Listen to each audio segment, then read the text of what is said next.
আপনারা সবাই জানেন যে আমাদের দেশের শ্রমিক এবং কৃষকরা তারাই হচ্ছে আমাদের দেশের দেশ গড়ার চাবিকাঠি। এই যারা দেশটাকে গড়ে তুলছেন তাদের জীবন আজকে ভারতবর্ষের বর্তমান কেন্দ্রীয় সরকারের শাসনে অতিষ্ঠ হয়ে গেছে, তাদের জীবন বিপন্ন হয়ে গেছে। এবং এই অবস্থায় দাঁড়িয়ে শ্রমজীবী মানুষ, কৃষিজীবী মানুষ তাদের জীবনকে বিপন্ন আরও বেশি করবার জন্যে কেন্দ্রীয় সরকার গত কয়েক মাস ধরে মারাত্মক তৎপরতায় তারা নিয়োজিত আছে। আমরা লক্ষ্য করছি যে 2019 সালে একটি শ্রম কোড করা হয়েছিল মজুরি সংক্রান্ত, এবং 2020 সালে আরও 3টি শ্রম কোড পাশ করানো হয়েছিল। এগুলো আইনে রূপান্তরিত হয়। 29টি শ্রম আইনকে নিয়ে একসাথে 4টি শ্রম কোড করা হয়।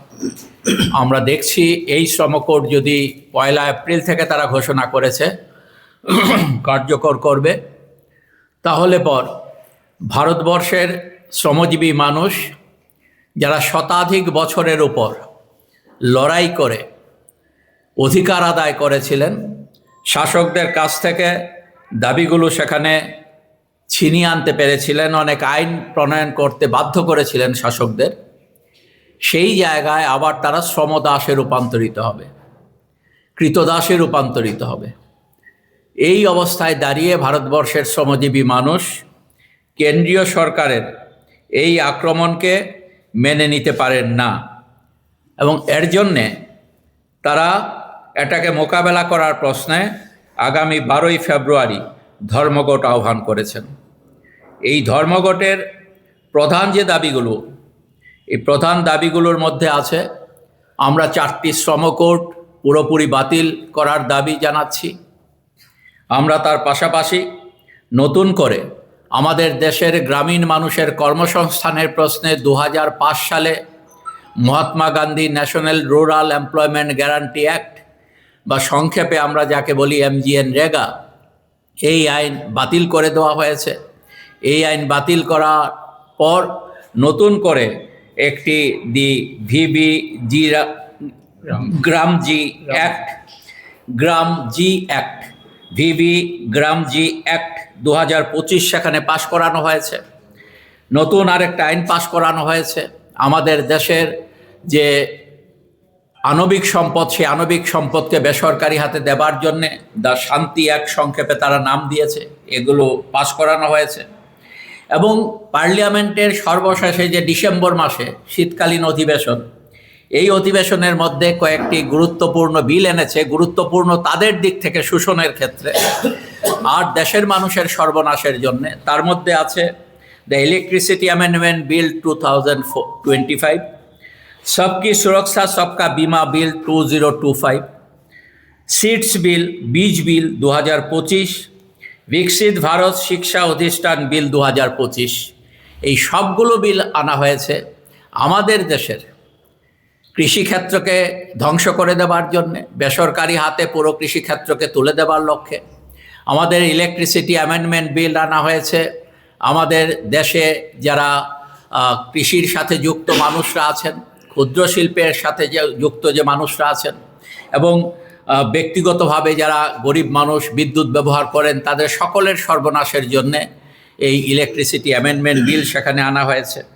এবং এই যে বিমা বিল আনা হয়েছে 100%, যে বিমা 5 কোটি টাকা দিয়ে 1956 সালে শুরু হয়েছিল আমাদের দেশের লাইফ ইন্স্যুরেন্স, আজকে কয়েক লক্ষ কোটি টাকা তার সম্পদ। এটা আমাদের দেশের কল্যাণের কাজে এই টাকাটা লাগে। এই টাকা বিদেশি এবং দেশীয় যারা আমাদের কর্পোরেট সংস্থার সাথে যুক্ত আছেন, তাদের হাতে এই সমস্ত টাকাটা দেশের মানুষের টাকা তুলে দেওয়ার জন্যে এই বিমা বিল সেখানে আনা হয়েছে। এবং এই শিক্ষার নামে যে বিল আনা হয়েছে 2025 সালের শীতকালীন অধিবেশনে, এই বিলগুলো যার মধ্য দিয়ে 2020 সালে যে নয়া শিক্ষানীতি সেখানে আনা হয়েছে, এই শিক্ষানীতিকে কার্যকর আরও ভালোভাবে করার জন্য পুরো উচ্চশিক্ষা ব্যবস্থাটাকে বেসরকারি হাতে তুলে দেওয়ার জন্যে উদ্যোগ গ্রহণ করা হয়েছে। এবং আপনারা দেখেছেন যে তারই প্রতিবাদে গতকাল সেখানে প্রতিবাদ সংগঠিত হয়েছিল আমাদের ভারতবর্ষের সবচেয়ে গুরুত্বপূর্ণ একটা শিক্ষা প্রতিষ্ঠান জওহরলাল নেহরু বিশ্ববিদ্যালয়। সেখানের যারা নির্বাচিত পদাধিকারী তাদেরকে সেখানে এই প্রতিষ্ঠান থেকে তাদেরকে বের করে দেওয়া হয়েছে। এইভাবে সারা দেশে যে আক্রমণ আজকে কেন্দ্রের সরকার নামিয়ে এনেছে, এই জায়গায় দাঁড়িয়ে আমরা মনে করছি যে এই আক্রমণের বিরুদ্ধে দেশের সকল মানুষ যদি এককাট্টা হয়ে মোকাবেলা না করেন, তিনি যে দল যেমতই হন না কেন, এতে সমস্ত জাতি ধর্ম বর্ণ নির্বিশেষে সমস্ত অংশের শ্রমের সাথে যুক্ত মানুষ, কৃষির সাথে যুক্ত মানুষ এবং অন্য যারা লেখাপড়ার সাথে যুক্ত আছেন, যারা কর্মসংস্থানের ক্ষেত্রে যারা আজকের দিনে কাজ চান, দেখেছেন আপনারা বাজেটে 2047 সালের টোপ সেখানে বেকারদের কাছে পাঠানো হয়েছে, ঝোলানো হয়েছে, আর বাস্তবে এক্ষুনি কোনো কিছু করার জন্য তারা কোনো উদ্যোগ গ্রহণ করছে না। এই জায়গায় দাঁড়িয়ে ভোট সম্পর্কে কারো কারো একটু অ্যালার্জি থাকে এগুলি নিয়ে কথাবার্তা বলে।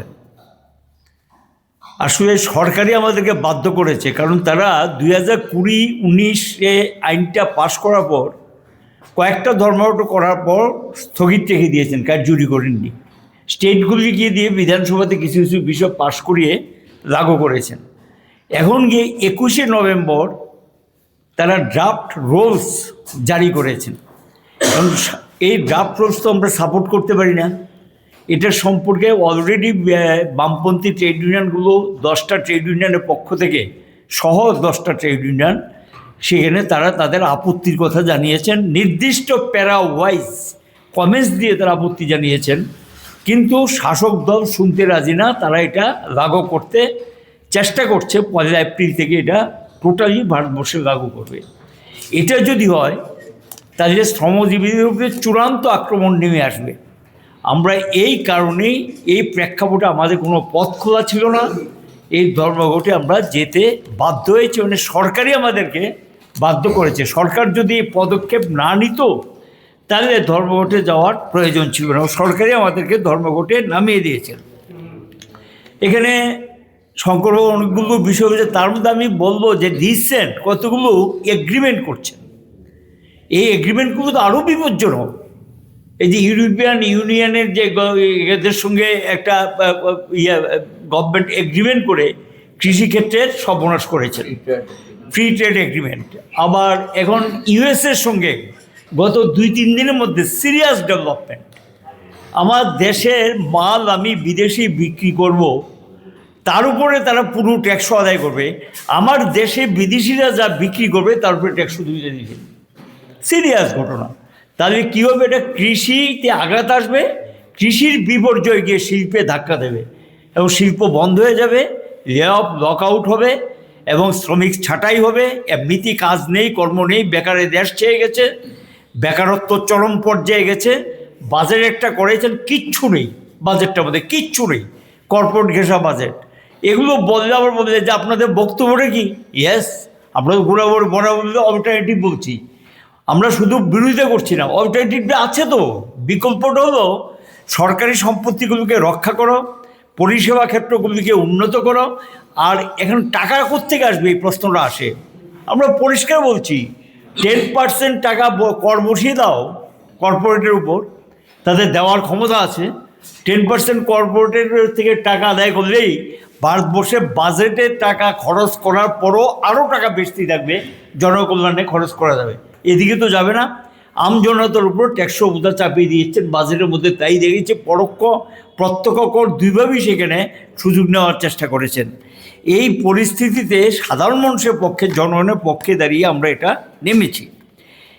এখানে লক্ষ্য করা গেছে যে সুপ্রিম কোর্টের একটা মন্তব্য, যেটা একটা মামলা হয়েছিল, সেই মামলাটার পরিপ্রেক্ষিতে সুপ্রিম কোর্টের মন্তব্য যেটা করতেই পারেন বিচারপতিরা, কিন্তু এই মন্তব্য সম্পর্কে আমাদের আপত্তির কথা আমরা বলছি। ট্রেড ইউনিয়নগুলো, যে ট্রেড ইউনিয়নবাজি শব্দটা ব্যবহৃত হয়েছে, এ তো 1926 সালে ট্রেড ইউনিয়ন অধিকার স্বীকৃত। ট্রেড ইউনিয়ন তো রেজিস্ট্রেশন নিয়ে আমরা গভর্নমেন্ট থেকে, তার ফ্ল্যাগ কী হবে, এখানে ঝান্ডা নিয়ে শব্দ তুলেছেন, ঝান্ডা কী হবে সেটাও তো আমরা নিয়েই করছি সেটা। কাজেই সুপ্রিম কোর্টের এখানে গৃহ পরিচারিকা সম্পর্কে যে তাদের জন্য মজুরি তৈরি করা হলে এতে মালিকের সঙ্গে গৃহকর্মী যারা তাদের কন্ট্রাকশন বাড়বে, মামলা মোকদ্দমা বাড়বে, দরবার বাড়বে। কাজেই এটা এই মুহূর্তে ভাবছেন না। আমাদের এই জায়গাগুলিতে আপত্তি আছে। আমরা কাজ করব, আমাদের মজুরি কত হবে সেটা ভাববেন না। হয় আমার শ্রমটাকে নিয়ে যাবেন, আমার শরীরটা নিংড়ে আমি পরিশ্রম করে ইমারত তৈরি করে দেব, সবাই এটা ভোগ করবেন, তার বিনিময়ে শ্রমজীবীরা কিছু পাবে না, তার ঘরে অভুক্ত থাকতে হবে এবং সে তার শ্রমের বিনিময়ে এখানে কোটি কোটি পাহাড় জমাবেন। এই ব্যবস্থাপনা চলতে পারে না এবং এটাই শ্রমিক শ্রেণীকে আজকে রাস্তায় ঐক্যবদ্ধ করে নামতে বাধ্য করেছেন। আমরা লক্ষ্য করছি আমাদের রাজ্য সিরিয়াস অবস্থা চলছে। বাগানগুলো, চা বাগানগুলো অবস্থা খুবই খারাপ। বাগানের জায়গা জবরদখল হচ্ছে, শাসক দলের মণ্ডপ টণ্ডপ নেতারা বিভিন্ন জায়গাতে এগুলো হাতিয়ে নিচ্ছেন, বাগানের শ্রমিকরা কাজ পাচ্ছেন না এবং রাবার বাগানগুলো ধুঁকছে, তার নিয়ে দাম পায় না। এখানে যে কর্মসংস্থানের বিরাট ক্ষেত্র, এটা আজকে ধাক্কা লেগেছে। পরিবহনের ক্ষেত্রে রাজ্যে কমপক্ষে 4 লক্ষ লোক এখানে কাজ করতেন, এখন আমাদের কাছে হিসাব হলো 1.5 লক্ষ লোক কাজ হারিয়েছেন। কারণ ছোট গাড়ি সংখ্যা অর্ধেকের চেয়ে কমে গেছে, বাসের সংখ্যাও কমে গেছে। তো এই স্বাভাবিক কারণেই এখানে গিয়ে তারা যে কর্মসংস্থানের সুযোগ ছিল সে আমাদের রাজ্যেও সেটা ধাক্কা খেয়েছে, গোটা দেশও সেটা ধাক্কা খেয়েছে।